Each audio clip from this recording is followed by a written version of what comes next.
Hello दोस्तों, कैसे हो आप सभी लोग। आप सभी लोगों के लिए मैं एक छोटा सा क्वेश्चन लेकर आया हूँ और मेरे समझ से उम्मीद करता हूँ कि आप ये क्वेश्चन सोल्व भी करोगे जो आपकी स्क्रीन पर लिखा हुआ मिल रहा है। देखो, ये क्वेश्चन मैंने बहुत लोगों से पूछी है पर मैक्सिमम लोगों, मानकर चलो 99% लोगों से ये नहीं बना। जहाँ तक आपको मेरे बारे में पता होगा कि मेरा नाम महेश तिवारी और मैं कोचिंग चलाता हूँ और उस कोचिंग में बहुत से स्टूडेंट्स से मैंने ये क्वेश्चन पूछी और लगभग किसी ने भी इस क्वेश्चन को नहीं बताया। तो अब आपकी बारी है, देखता हूँ ऑनलाइन कितने लोग इसका जवाब दे पाते हैं और कितने लोग बताते हैं कि सर ये क्वेश्चन मेरे को पहले से आता था।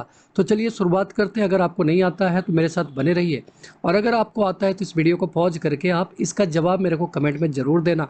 मैं देखना चाहूँगा कितने बच्चों को ये क्वेश्चन आता है। बहुत बेसिक सा क्वेश्चन है, देखने में आपको बहुत आसान लगता होगा पर ये जहाँ मान के चलो कि ये क्वेश्चन अगर आप पूछोगे किसी दोस्त से तो नहीं बनाएगा। अपना इंप्रेशन बनाओ दोस्तों से पूछकर। तो चलिए इस क्वेश्चन को शुरुआत करने से पहले मैं कुछ बेसिक टर्म आपसे पूछना चाहता हूँ। कुछ बेसिक टर्म जैसे कि आप एक्सपोनेंट तो पढ़े होंगे। एक्सपोनेंट में ये आपका 8 क्लास में भी 9th क्लास में भी हर जगह था एक्सपोनेंट। एक्सपोनेंट में एक फॉर्मूला था ए पर पावर एक्स इंटू ए पर पावर वाई, तो आप इजिली कर देते थे ए पर पावर एक्स प्लस वाई, है ना। अगर यही फॉर्मूला अगर कर देते हम ए पर पावर एक्स प्लस ए पर पावर वाई, तो इसका मतलब कोई मीनिंग इसका नहीं है, इसका कोई फॉर्मूला नहीं था। और बच्चा ये जो क्वेश्चन मैंने यहाँ पर दिया है, यहाँ पर प्लस है, मल्टीप्लाई नहीं है।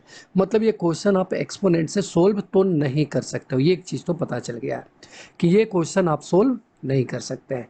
दूसरी बात, आप क्वाड्रेटिक इक्वेशन पढ़े हो जहाँ पर एक फॉर्मूला था x equal to minus b plus minus root under b square minus 4ac by 2a। ये तो आप पढ़े हुए हैं, 10th क्लास में दिया हुआ है। तो चलिए इससे थोड़ा सा हम लोग हेल्प लेते हुए इस क्वेश्चन को अभी सोल्व करने वाले हैं।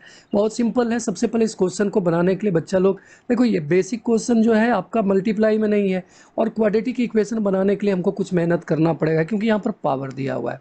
अगर ये होता 2x प्लस 3x तो उस केस में हम इसको इजीली सोल्व कर सकते थे, पर यहाँ पर कुछ और ही दिया हुआ है। तो हम ऐसा कह सकते हैं क्या कि लेट 2 पे power x equal two by, इसमें तो किसी को कोई दिक्कत नहीं होनी चाहिए। तो मैं इसको लिख सकता हूँ क्या, 2 पे पावर x अगर y है तो मैं लिख सकता हूँ क्या कि y प्लस, देखो 2 पे पावर x है, इसका मतलब है आप इसको ऐसे समझ लेना कि 2 पे power x equal to y है, तो 2 पे पावर 3 इंटू एक्स क्या हो जाएगा, तो मैं लिख सकता हूँ क्या बाई पे पावर 3 होगा ना। या फिर आप ऐसे लिख लो 2 पे पावर x इंटू 3, इसका मतलब बाई पे पावर 3, इजिली आप बना सकते हो। तो इसका मतलब ये क्या बन गया आपका, प्लस वाई पे पावर की 3 इक्वल टू 10। अब मैं क्या करूँगा, इस 10 को लेफ्ट साइड में लेकर जाऊँगा तो क्या लिखूँगा, लिखूँगा y q plus y minus 10 equal to 0। ये एक तरह से मेरा इक्वेशन बन रहा है, पर ये क्वाड्रेटिक इक्वेशन क्यों नहीं बन रहा है, क्योंकि वहाँ पर हमेशा क्या होता था, x square plus b x plus c होता था, पर यहाँ पर एक्स स्क्वायर की जगह आपको क्या मिल रहा है, क्यूब मिल रहा है। मैं लिखने को लिख सकता हूँ ना, वाई क्यू माइनस 4y और plus 5y minus 10 equal to 0। इसमें तो किसी तरह का कोई डाउट नहीं होना चाहिए क्योंकि इजिली आप इसको लिख सकते हो। देखो plus 5y minus 4y equal to y, same term ही आपको यहाँ पर मिल रहा है। इस पूरे का वैल्यू आपको क्या मिल रहा है, y मिल रहा है। अब मैं क्या करूँगा, इसमें कॉमन ले लूँगा, तो इसमें कॉमन लूँगा तो क्या आ जाएगा, y into y square minus 4 plus 5 into y minus 2 equal to 0, है ना।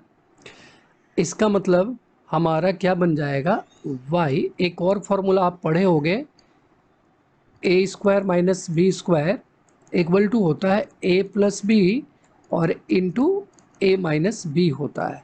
तो सेम फॉर्मूला मैं इसको भी लगा सकता हूँ क्या, इस तरह से y, यहाँ y square minus 2 square plus 5 into y minus 2 equal to 0 लिख ही सकता हूँ मैं।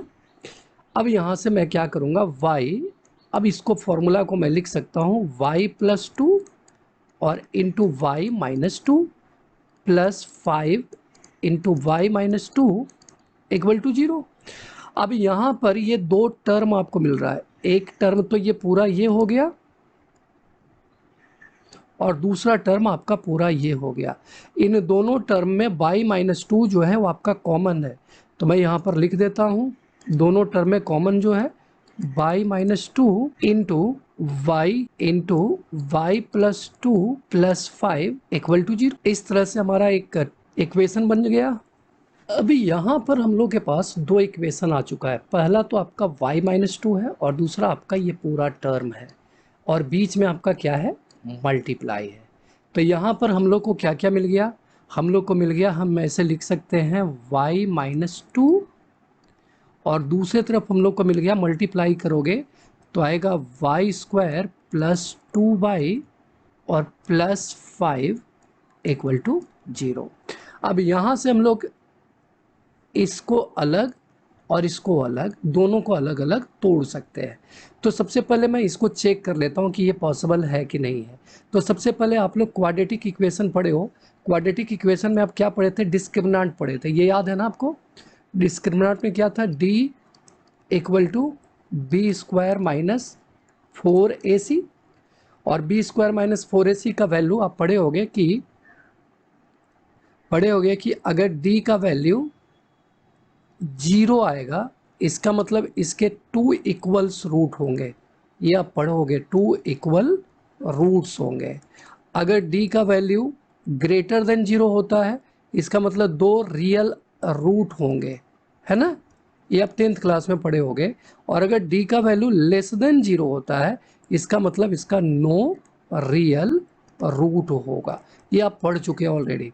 तो यहाँ पर हम लोग बी स्क्वायर माइनस 4ac ले रहे हैं, और यहाँ पर देखो बी स्क्वायर का वैल्यू क्या आ रहा है, तो Y square plus 2y plus 5 यहाँ दिया है, Y square plus 2y plus 5। तो यहाँ पर हम लोग चेक कर लेते हैं, Y square plus 2y plus 5, और यहाँ पर हम लोग को मिल गया a का वैल्यू 1, b का वैल्यू 2 और c का वैल्यू 5। चेक कर लेते हैं d का वैल्यू, तो d इक्वल टू होता है बी स्क्वायर माइनस 4ac, ये जो मैंने लिखा, इसका मतलब 2 स्क्वायर माइनस 4 इंटू 1 इंटू 5, इसका मतलब 4 माइनस 20, इसका मतलब कितना है, माइनस 16, और minus 16 that is less than 0, इसका मतलब इसका कोई रियल रूट पॉसिबल ही नहीं है।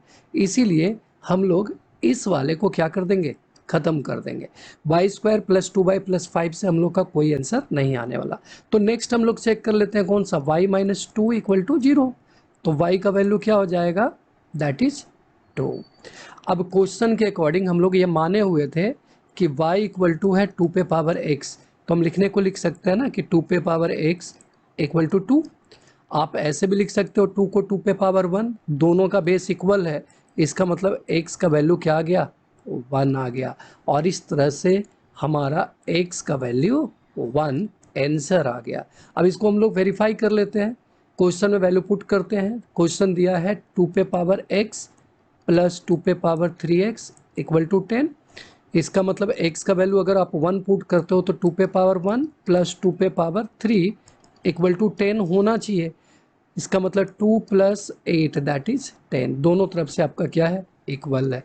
आपको ये क्वेश्चन कैसा लगा, इसी तरह के और भी क्वेश्चन के लिए आप मेरे साथ बने रहिए, और भी इंटरेस्टिंग क्वेश्चन मैं आप लोगों के लिए समय समय पर लाते रहूँगा। चलिए थैंक यू। हाँ, एक चीज़ और, चैनल के साथ बने रहिए, चैनल को सब्सक्राइब, वीडियो को लाइक शेयर ज़रूर किया कीजिए। Okay, bye bye.